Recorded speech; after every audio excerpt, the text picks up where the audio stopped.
Hello and welcome to another video with Goku senpai. और आज के जो वीडियो के अंदर हम जो टॉपिक जिस मांगा के बारे में बात करेंगे उस मांगा का नाम है टोक्यो रिवेंजर्स। हाँ, मेरे को पता है काफी लोग इसको हेट भी करते हैं जस्ट बिकॉज ऑफ इसके मेन कैरेक्टर को, जो पहले सीजन में दूसरे सीजन में और तीनों सीजन में काफी ज्यादा पिटा है, लेकिन थर्ड सीजन से उसका थोड़ा बहुत कैरेक्टर डेवलपमेंट हमें देखने को मिला है आफ्टर 2 सीजन के बाद। तो जो अब टोक्यो रिवेंजर की जो अपकमिंग आर्क्स हैं, जो तीनों आर्क के अंदर जो मेन कैरेक्टर का टाकेमिची है, जो उसका जो मेन कैरेक्टर डेवलपमेंट होगा वो एकदम अलग ही लेवल पर होगा। अगर किसी ने मांगा पढ़ी है तो उसको पता ही है। तो इस वीडियो के अंदर जो आर्क कवर कर रहे हैं उसका नाम है बोनटेन आर्क। बोनटेन आर्क का फर्स्ट पार्ट ये वीडियो है और इस आर्क के अंदर कम से कम 186 से 206 तक चैप्टर्स है, यानी कि 21 चैप्टर्स है। तो let's start the chapter 186 it's been real. ये स्टार्टिंग में दिखाया जाता है क्या, मतलब एमा का फ्यूनरल दिखाया जाता है जब वो थर्ड सीजन के अंदर मर जाती है, जब किसाकी उसको मार देता है तो उसका फ्यूनरल दिखाया जाता है। तो फ्यूनरल में काफी सारे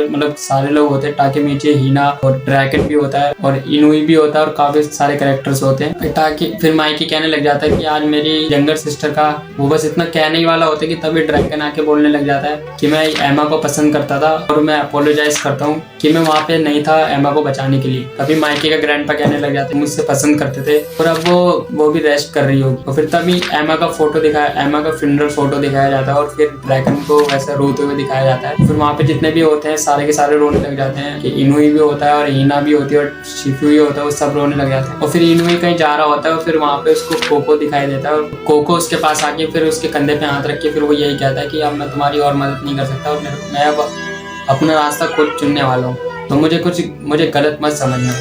और फिर वो दोनों अपने अपने रास्ते जाने लग जाते हैं। फिर इनो माकी कहता है कि थैंक्स फॉर एवरीथिंग, जो कुछ भी तुमने अब तक करा है। और फिर कोको कहने लग जाता है कि इडियट, मैंने ऐसा कुछ भी नहीं करा। तो फिर हमें काकुचो को दिखाया जाता है जो कि जगह पे जा रहा होता है जहाँ पे वो इजाना से पहले भी मिला हुआ था और उसकी याद में उसकी जो की चैन होती है, वो मतलब कान की जो की चैन होती है कान में लगाने वाली, वो वहाँ पे रख के उसकी याद में रख के वहाँ से चला जाता है। और फिर हमें न्यूज़ मिलती है कि एमा और जो इजाना का जो मर्डर हुआ था उसके जो सस्पेक्ट्स हैं वो टेटा किस्की और सुंजी हानमा है। और टेटा किस्की मर चुका है और सुंजी हानमा फरार है। फिर उसी के बाद हमें हानमा को दिखाया जाता है और हानमा एक रेस्टोरेंट में बैठा होता है और फिर वहाँ पे रेस्टोरेंट में जो उसका शेफ होता है रेस्टोरेंट का, वो कहने लग जाता है कि ये क्या था, ये एक इंसिडेंट था और आजकल देर से काफी ज्यादा डेंजरस चीजें हो रही हैं इस शहर के अंदर। और फिर हानमा यही कहने लग जाता है कि ये सब बहुत ही ज्यादा बोरिंग सा लग रहा है। और फिर वो अपनी बाइक पे बैठ के सीधा यही बोलने लग जाता है कि अब मैं कब तक इतना भागता रहूंगा इन सब चीजों से। फिर वो अपनी बाइक से फिर वो भाग जाता है। फिर नेक्स्ट पैनल में दिखाया जाता है कि माइकी एक जगह पे बैठा होता है और फिर वो कहने लग जाता है कि हाँ ये चीज सही है और सब सही है और मैंने डिसाइड कर लिया कि मेरे को करना क्या। चैप्टर 187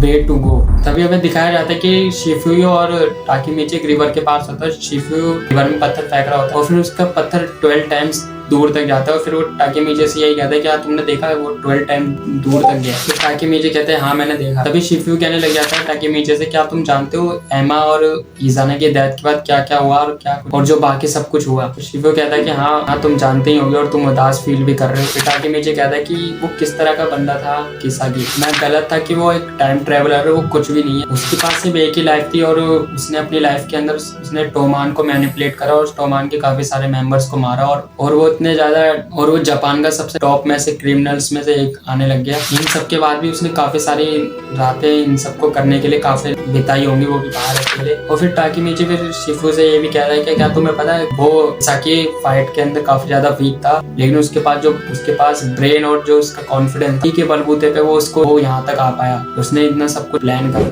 वो काफी ज्यादा इनक्रेडिबल बंदा था। तभी शिफू ये सुन के फिर वो टाकेमिची से ये कहता है कि इससे क्या फर्क पड़ता है, वो सिर्फ मरना ही डिजर्व करता था, वो चाहे वो इनक्रेडिबल बंदा हो या फिर कुछ भी हो। फिर उसी के बाद टाकेमिची एकदम जोरों से चिल्ला के फिर सीधा वो रिवर में जाके गिर जाता है। वो चीज देख के फिर शिफू चिल्ला के बोलता है टाकेमिची और फिर वो देखता है तो फिर टाकेमिची अपने सर को जैसे बाहर निकालता है और फिर शिफू कहता है क्या तुम पागल हो कि तुमने ये सोच के कराई। कभी टाकेमिची शिफू से कहता है कि मैं किसाकी से इतना ज्यादा नफरत करता हूँ और मैं उसे मरते दम तक नफरत करता रहूंगा, नहीं बनूंगा और मैं ना ही हूँ उसके जैसा। पर जो उसने बोला वो काफी ज्यादा गलत बोला। उसने ये बोला था कि ये जो कुछ भी करा उसने सिर्फ और सिर्फ हिना के लिए कराया और इसीलिए वो मेरी रिस्पेक्ट किया करता था। और शिफ्यू ये सुन के काफी ज्यादा शॉक में होता है और फिर टाकीमिची ये भी कहने लग जाता है कि मैं चाहता था कि मैं उससे मैन टू मैन फेस करूं। और शिफ्यू ये बातें सुन के फिर एकदम स्माइल के साथ कहता है कि तुम्हें कोल्ड हो जाएगा, तुम जल्दी से बाहर आ जाओ। और फिर शिफ्यू ये भी कहता है कि क्या तुम अब बेहतर महसूस कर रहे हो। फिर टाकीमिची शिफ्यू से ये कहता है कि मैं बस ये नहीं कर सकता शिफ्यू। तो फिर शिफ्यू कहता है हाँ मैं समझता हूँ। तो कहता है कि जल्दी करो, बाहर आ जाओ रिवर से, नहीं तो तुम्हें कोल्ड हो जाएगा। फिर शिफ्यू टाकीमिची से ये कहता है कि हाँ मैं समझता हूँ कि अगर कोई कितना भी बुरा हो और फिर भी वो तुम्हारे सामने ही मर जाता है तो कैसा फील होता है। फिर नेक्स्ट पैंट में हमें दिखाया जाता है कि काफी ज्यादा टाइम हो चुका है और फिर टाकीमिची माइकी से मिलने आता है और माइकी कहता है मुझे माफ करना कि मैंने तुम्हें इतनी रात को बुलाया, वो भी इतने लेट। बस मैं चाहता था कि मैं तुमसे बात करूं, मतलब मैं तुमसे सिर्फ बात करना चाहता था। तो फिर तुम मुझे बताओ कि जो कुछ भी तुम जब से फ्यूचर से आए हो तो तुमने जो कुछ भी किया है उन सब के बारे में मेरे को बताओ। पार्ट 1 यहीं पे खत्म हो जाता है। और मैं अपना ओपिनियन बताऊं इस मांगा के ऊपर तो मैं यही कहूंगा कि मांगा इतनी भी ज्यादा बुरी नहीं है जिसके लिए काफी लोग इसे हेट भी करते हैं just because of main character. हाँ ये मैं जानता हूँ कि मेन कैरेक्टर काफी ज्यादा चोंदू सा है, बेवकूफ सा है और बहुत ही ज्यादा कमजोर है फाइट के अंदर, मगर उसका कैरेक्टर डेवलपमेंट भी हुआ है। और टोक्यो रेवेंजर्स को जिसने भी इसकी मांगा पढ़ी तो उसे तो पता ही है कि मतलब टोक्यो रेवेंजर किस टाइप की मांगा है। एक टाइम ट्रेवल मांगा है और काफी ज्यादा बढ़िया भी है। फुली